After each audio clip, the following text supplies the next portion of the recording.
अस्सलाम वालेकुम। आपको लग रहा होगा कि एक्सटेंसो का डेमो होने जा रहा है, जबकि ऐसा नहीं है।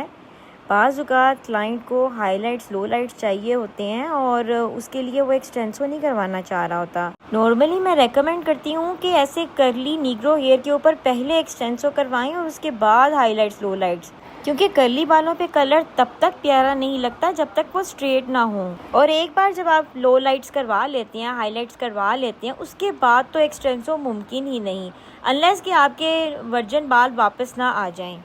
ऐसे में क्लाइंट अगर कहे कि मुझे और मेरी फैमिली को कर्ली बाल पसंद हैं, तो फिर हमें उसके कहने के ऊपर लो लाइट्स करना पड़ता है, बिकॉज उसको अपने बालों का कोई चेंज कलर चाहिए होता है।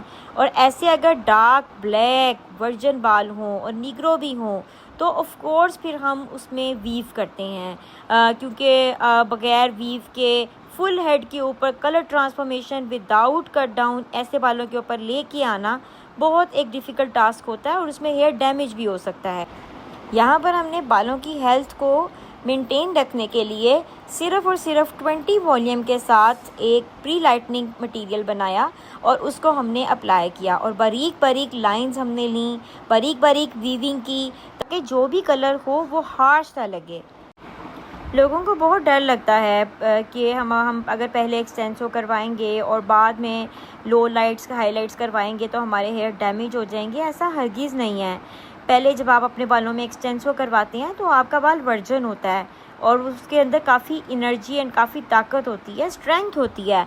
और फिर जब आप उसके बालों में एक्सटेंसो करती हैं तो आप माइल्ड मटेरियल्स के साथ एक्सटेंसो करते हैं और एक्सटेंसो करने के बाद आपको पता होता है कि आपके अपने हाथों से एक्सटेंसो हुआ है और आपको एक एक बाल की थिकनेस का पता होता है और आप उसी बालों की जो स्ट्रेंथ है उसके मुताबिक ही मटेरियल चूज़ करते हैं, उसके मुताबिक ही वॉल्यूम चूज़ करते हैं, उसके मुताबिक ही ब्लॉन्डर यूज़ करते हैं और उसके मुताबिक ही अगर प्री लाइटनिंग नहीं भी करवानी है और लो लाइट्स में वर्किंग करनी है उसके मुताबिक ही आप मटेरियल जो है वो सिलेक्ट करते हैं।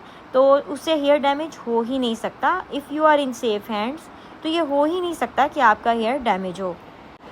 यहाँ पर हमने एक्सटेंसो के बगैर नीग्रो हेयर के ऊपर ही वर्किंग कर रहे हैं और यहाँ पर हमने हाईलाइट्स की लो लाइट्स की कम्प्लीटली वीव कर लिया है। अब ये हम पे डिपेंड करता है कि हम इनके बालों में हाईलाइट्स दें या लो लाइट्स दें। हाईलाइट्स एंड लो लाइट्स में क्या डिफरेंस है ये मैं आपको सम अदर टाइम बताऊंगी, लेकिन अभी जो टॉपिक के हिसाब से जो हम इस पर वर्किंग कर रहे हैं वो ये है कि कलर जो है वो ज़्यादा फील ना हो, तो हम इनके बारीक लाइंस करके बेबी लाइट्स जिसको कंसीडर किया जा सकता है। और बेबी लाइट्स में भी आपके ऊपर डिपेंड करता है कि आप कितना बारीक जा सकते हो, जाना चाहते हो। जैसे जैसे बाल जो है वो मैच्योर होते जाते हैं, हम साथ साथ वहीं पर क्लाइंट के बैठे बैठे जो है मटेरियल को जो है वो उतारते जाते हैं, पानी के साथ वॉश करते जाते हैं, क्योंकि अक्सर ऐसा होता है कि जिन लोगों के एक साथ वॉशिंग होती है वॉश बेसन के ऊपर तो उनके हेयर डैमेज हो जाते हैं। लेकिन यहाँ पर जैसे जैसे बाल मैच्योर होंगे वहीं पर बैठे बैठे उन बालों के ऊपर से प्रोडक्ट रिमूव कर लिया जाएगा, जिससे बाल जो है वो डैमेज नहीं होता। बालों में से अंडरलाइन पिगमेंट निकलना एक नेचुरल प्रोसीजर है। अगर आप चाहते हैं कि आपके बाल प्रोमिनेंस में आए, लिटिल प्रोमिनेंस हो कम से कम, तो एटलीस्ट उसको ब्रासी जाना चाहिए। अंडरलाइन पिगमेंट वो होता है कि बालों के अंदर से, जब मिसाल है कि अगर आप बहुत डार्क में वॉश कर देते हैं तो रेड पिगमेंट होता है, एंड देन ऑरेंज पिगमेंट होता है, एंड देन येलो पिगमेंट होता है। तो ये बालों में से पिगमेंट निकलता है जब आप बालों के ऊपर से प्री लाइटनर प्रोडक्ट उतारते हैं, तो उसके बाद हमने उसको न्यूट्रलाइज करना होता है। वहीं वॉश बेसन के ऊपर अल्ट्रा वायलेट शैम्पू के साथ इसको रिंस देना होता है, एंड रिंस देने के बाद फिर हम बालों की ग्लॉसिंग करते हैं। इसके ऊपर जो है वो कलर अप्लाई करते हैं और कलर जो है वो हम हमेशा 20 वॉल्यूम से अप्लाई करते हैं और रूट्स को अवॉइड करते हैं।